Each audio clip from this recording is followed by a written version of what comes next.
నమో వెంకటేశాయ.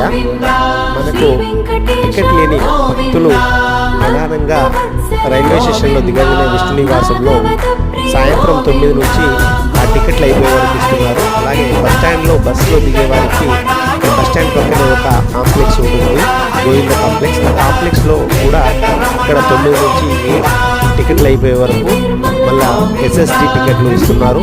అలాగే అలిపిరి వద్ద భూదేవి కాంప్లెక్స్లో కూడా మనకు ఎస్ఎస్సి అంటే ఫ్రీ టోకెన్స్, అది టైమింగ్స్ ఉంటుంది. ఆ టైమింగ్స్ ప్రకారం మనం దర్శనానికి వెళ్ళాలి. అదొకటి గమనించి అందరూ వెళ్ళగలరని ఒక ముఖ్య పాయింట్. అలాగే పైన కూడా రూమ్స్లో కూడా మనకు సిఆర్ఓ ఆఫీస్లో ఉదయం 5 గంటలకు మాత్రమే రూమ్స్ దొరుకుతున్నాయి.